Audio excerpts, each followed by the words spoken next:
The reason I came to write this book is not out of, is not something out of curiosity of studying the man. But unfortunately, this gentleman was presented as a problem person, as a threat to the Turkish secular system. Being a scholar of studying unlikely things like the cultural and social political roots of political violence in Turkey back in the 80s, which was based on an interview in the prison system of Turkey, interviewing both the right wing and the left wing militants. There came a book out of this study called Terror and Violence and its cultural and social roots. This was the first book on the subject. While there was bloodshed all over Turkey, no one was studying it. It was dangerous. And in fact, both the right-wing and the left-wing groups decided to kill me. You know, they put me on the top of their lists. Fortunately, in quotes, fortunately, a military coup took place that saved my life. So I am not against the 12th of September, the day of the coup. I'm against the 13th of September. And this is what I said to the military personnel who executed the coup. And secondly, the Kurdish issue. Thousands of armed militia was fighting the Turkish armed forces, and no one was studying the subject, daring and delving into what was going on.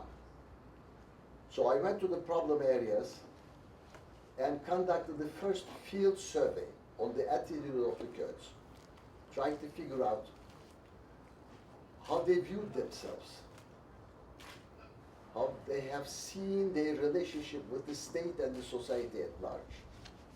What was their vision of the future, and their desire to stay within the national context and so forth. This was back in 1995, and I've been driven to courts like state security courts, which dealt with crimes of treason. Can you imagine that? Crimes of treason, which could end up in capital punishment. Three times at the heavy penalty court, which dealt with crimes against the state. But fortunately, after years of, sort of psychological torture and toil, I was acquitted. And then came this study.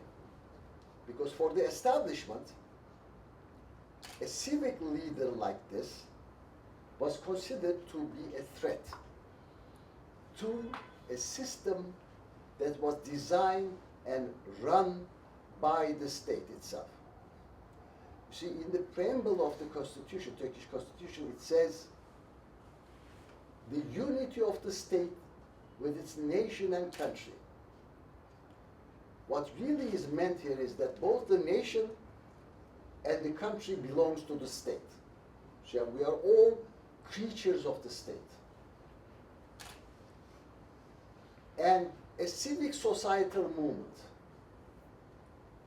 such as Mr. Gulen has inspired, is something unknown in Turkey, creating its own momentum, setting its own agenda, creating its own financial resources, and so forth. It's not only an unknown, but that is something of a perversion in the official meaning of the word. So I thought I should study this. As a renowned secular figure in Turkish academia, and try to find out why a preacher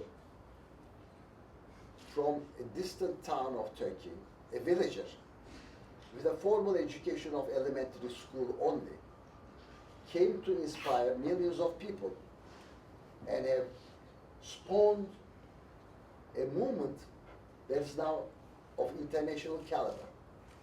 How? I mean, you cannot only explain this in terms of a plot, because this is an internally generated movement, phenomenon. So, you know, those outside forces which we cannot identify cannot explain this. And the functions of this community, there is education, promotion of pluralism, and seeking unity out of diversity, right? Rather than what has been officially adopted until now.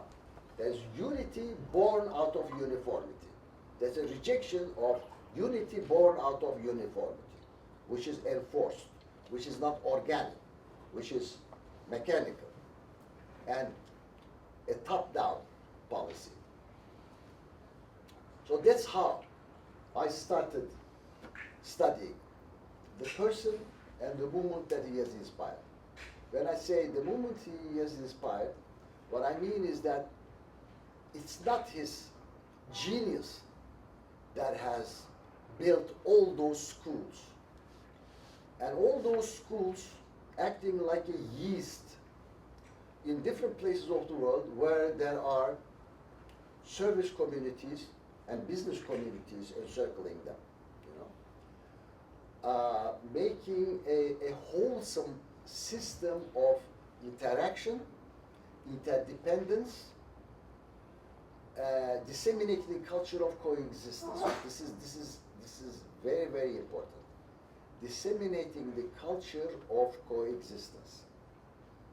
I have never heard Mr. Gulen and his disciples or followers, whatever you call them. But there are, he has disciples, but most of the people are his followers. Defending proselytizing others. They believe in coexistence. They believe in the coexistence of cultures and faiths, rather than converting them into one. But Mr. Gulen also advocates the fact that since we are all creatures of the same God, and that monotheistic religions have emerged from the same place and have interacted, there are so many similarities, not only in terms of belief, but also in practice. So, in the end, religions serve the human being. Thus, they must serve the understanding between them. So, interfaith dialogue is something like, or it may be explained, something like soul-searching souls. Souls finding other souls. Creating a medium of spirituality where things can be shared, because we have to share the material world anyway. Because when you look from the moon, you know, that beautiful blue planet, you cannot see states there. You do not see nations. You do not see political boundaries. But a wholesome home of the human being. Hence, that human being intrinsically have things to share and to protect. One of the things that they have to protect is their cultural values, which may be different from each other, but being human and being created after the image of the God, they must share more things than they differ. So for Mr. Gulen, there is a hierarchy of values, and at the top is God, faith, that corresponds to faith. And secondly, there is the universe, which is the area of science. So for him, religion and science are not contradictory. In fact, science is the study of what is created, the universe. So this is very important. You see, for many people, science and religion, and some of the religious scholars, science and religion are contradictory because one is faith, the other one is a rational vocation. But the universe is a medium to study, and that medium is created. Hence, what we do through science is discover what is created. So they are not contradictory. And the third, in the hierarchy of values, after God, universe, is the human relations. And human relations, the linchpin of human relations is justice. And justice comes with good governance, rule of law, and management of diversity, which means pluralism. Pluralism is very important in Mr. Gulen's teaching, and this is where he starts differing from other Islamic scholars. Because for most Islamic scholars, faith and the way that faith is experienced, lived through in social reality, in historical reality, differ from one culture to the other, from one period in history to the other. For Mr. Gulen, Turkish Islam, would you say what is an Islam faith? And what has it to do with Turkey itself?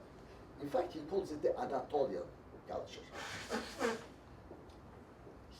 Mr. Gulen is loyal to the original sources of Islam, meaning the Quran, the Hadith, and the Sunnah. The Quran, we know, the holy book of Islam. Hadith is the sayings of the Prophet, and Sunnah is what he has done. So these are not only the original, but the real sources of religion. The rest is historical. And that historicity is based on the Arabic, and in the Persian case, the Persian way of living their religion. And they differ. In Anatolia, which is the cradle of civilizations, he says, starting with the Hittite, the Phrygian, the Lydian, and so forth, later the Roman, which the Ottomans have adopted. You know, I mean, these civilizations come on top of each other and amalgamated. And the Ottomans have adopted that amalgamation. That's why that plurality has reflected on the Ottoman culture, and the Ottoman management of the society, which is an empire, hence, it cannot be national, it cannot be local, it cannot be unidimensional. It has to be multidimensional, it has to be tolerant to different cultures, otherwise you cannot manage those cultures, those different peoples. Hence, Anatolian and Turkish Islam intrinsically has adopted that plurality, and pluralism is in fact at the spirit of Anatolian or Turkish Islam. But after the declaration of the Republic, that pluralist reality was rejected politically. And the Turkish identity was reconstructed as the only political identity of the people of Turkey. And the people of Turkey is not only Turkish. So trying to Turkify the whole nation and trying to impose a national identity based on ethnicity rather than cultural identities which are plural in reality. The Turkish Republic has disrupted not only the historical sequence of the accumulated political culture and practice of the Ottomans and of the practices before the Ottomans, but also fractured the country. And there are so many cultural fault lines that are created in the name of uniformizing the society, that now we have serious problems in Turkey, like the Kurdish problem, for example. Because the Kurds felt that they were left out. Because Turkey was Turkified not only at the state level, but at the legal level, at the political level, and in daily practice. Mr. Gulen has long time ago has said that are harbingers of what is going on today. That is going back to the plural reality of Anatolia, of Turkey, and creating a pluralist understanding, which is multiplicity of cultures and management of that plurality, which I find rather interesting. Another thing is that this civic movement has been incredibly in unison, that is, in harmony with globalization. The Gulen movement has been in more harmony with globalization than Turkey per se. Now, Turkey is becoming more international nowadays, because it's now recovering its Ottoman roots and the diversity of those roots, the power that has emerged out of managing that diversity. And in that sense, Mr. Gulen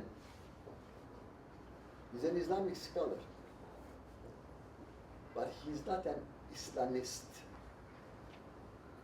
meaning that he does not recognize Islam as a political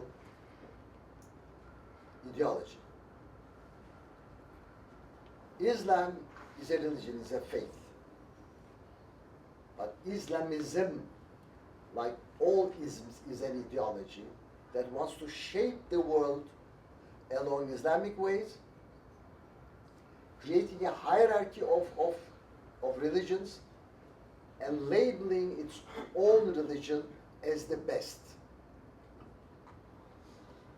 So, when you ask the question whether, for Mr. Gulen, is Islam compatible with democracy, he says yes.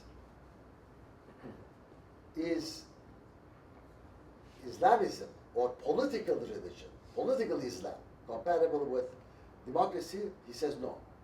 Just as Judaism and Christianity is compatible with democracy, but political Judaism and political Christianity is not compatible with democracy, because they are ideologies.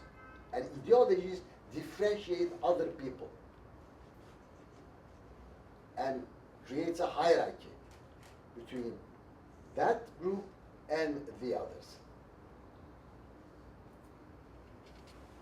And another important thing about Mr. Gulen is that while some scholars Islamic scholars, mind you, produce violence out of religion, Mr. Gulen is diametrically opposed to that understanding.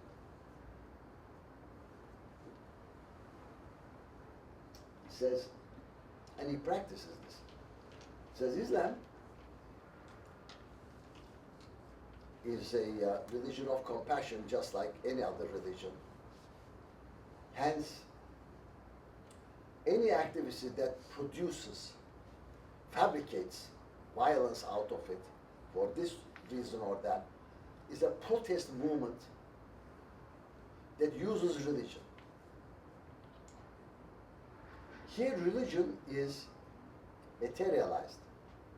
It's used as for political reasons.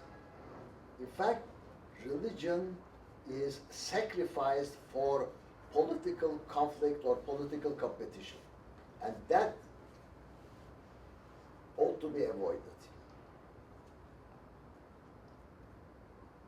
And for him, a suicide bomber, for example, cannot be justified for any reason at all. Because that is against the command of God. Don't kill. Don't kill neither yourself nor someone else. Well, since you have the book, I'm not going to summarize the book, but having laid the ground for what I understand from this gentleman and what he has inspired so far, let me ask you, or let me ask you to ask me questions to further elucidate the subject. And I'll try to remember what I have written 3 years ago.